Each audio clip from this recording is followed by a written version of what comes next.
קדוש ושמך קדוש קדושים כל יום יהללו חסדיו. The highlight of my Sukkot this year was that I traveled with my 3 older daughters to Hebron to visit the cave of Machpelah, Maarat HaMachpelah, which is the gravesite of all of our matriarchs and patriarchs, except for Rachel Imenu, except for Rachel. It's very, very powerful for me every time I go there, because I think for the rest of the year, I have a tendency maybe to think about our matriarchs and patriarchs as, let's say, sort of like fairy tale characters. They're characters who sort of we read about in this book and about their lives and what went on. But you go to the grave of Machpelah and you remember like that the matriarchs and patriarchs, that they were real people and that they lived here in the land of Israel, and that this is where they were really, really buried. And it's a powerful experience to really like be there with them and to really experience in a way like what they experienced. This special holy place, Hebron. This year was especially special because 10 days a year, Jewish visitors are allowed to enter the Hall of Isaac and Rebecca. The rest of the year, the Hall of Isaac and Rebecca is used as a mosque by the local Muslims. But for 10 days a year, the Jews get to go and pray there. So I had never been to the Hall of Isaac and Rebecca, and it was a really, really powerful experience. You go in and first of all, it's the hugest hall there. It's very, very beautiful and decorated in this amazing, exquisite way. But just more than that, it's just being in the presence of our patriarch Isaac and of our matriarch Rebecca. It's a very, very powerful experience. So this year, I went with my daughters and we were praying there at the grave of Isaac. But then I noticed over in the corner of the room, a large group of women standing around what appeared to be a bit of a sort of like a hole. And so I went over to them and I tried to figure out what they were doing because I didn't see any like grave site there. And I saw a sign and it said, Maarat HaMachpelah, the cave of Machpelah, is the entrance to the Garden of Eden. And I realized that these women were praying at what's supposed to be the entrance, the actual entrance to the Garden of Eden, which according to tradition, the entrance is right underneath the cave of Machpelah. So for the next few days, I was thinking about this all the time.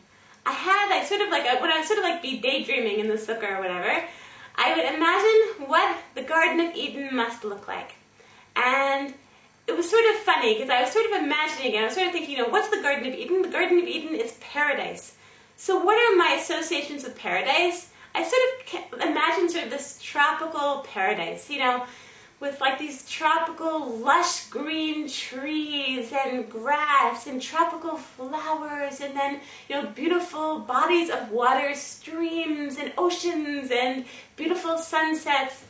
And of course, our matriarchs and patriarchs walking around this paradise with their faces glowing like the sun, glowing with holiness.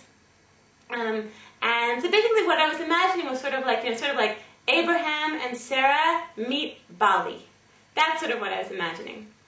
But then after a few days of sort of like this daydreaming about this tropical paradise, I remembered something. That a few weeks ago, between Rosh Hashanah and Yom Kippur, we had a Shabbat guest who told me that she was going to go visit the home of the Amshunavar Rebbe. And when she told me, I said, wow, that's amazing! And she said, well, why don't you come with me? So that was an offer that I couldn't refuse. I have never actually visited the home of a Rebbe or anything like that. So it really sounded like a very, very exciting thing to do. So one night between Rosh Hashanah and Yom Kippur, we wrote up letters in Hebrew for the Rebbe, and we went to the Rebbe's home in the Jerusalem neighborhood of Beit Vagan. And when we got there, we climbed up a few flights of stairs, and we entered the extremely, extremely simple apartment of the Rebbe, and his wife was there. And she's a woman who just, right away, I just knew that she was this amazing person. She's a woman who glows with holiness and glows with love for the Jewish people and glows with all of, the acts of loving kindness that she does for the Jewish people, all day. Like, we were there until 11:30 at night, and, people just coming in and out all the time to, ask favors from the Rebbe, to talk with the Rebbe, to give a note to the Rebbe. And this woman, she's like his gatekeeper. Like, she is the person who basically enables all of this kindness to take place. So basically we got there, we gave our letters to the Rebbitzin, and the Rebbitzin said, she said, wait here, the Rebbe will look at your letters and I'll come back with an answer. So this person and I, we were sitting in the Rebbe's house for 2 or 3 hours. And it was one of the most, I think, amazing experiences of my life, just to sit in this home. So you go into this home, and, there's no, of course, there's no internet there, there's no TV there, there's no newspapers there, there's no anything there except, by Torah and mitzvot and holiness and acts of loving kindness, and that's the only thing that exists there. It's like, and I apologize in advance for this really awful metaphor, but you heard of Jell-O? Okay, so imagine it's like a Jell-O mold. So going into this place, being in this place, it's like you're in a Jell-O mold of holiness. It's like the holiness is that thick. And you just, it's just in that place, in the Amshin of Rebbe's home, it's like there's no other reality. You're just in a total reality of holiness. And after I left there, I felt something that I'd never felt. I felt like, for the first time in my life, I really felt my soul. And I felt up until that moment, that my soul had been sealed shut, and just those few hours in the Rebbe's house, being in this sort of, Jell-O mold, I apologize, of holiness, that I felt like it had opened up my soul, that my soul was open for the first time. And I realized, that's the Garden of Eden. That this simpler than simple, small, crowded Jerusalem apartment is the Garden of Eden. So I want to bless all of us. 2 days ago was Simchat Torah, and we were dancing for hours with the Torah. And I went to a very special shul.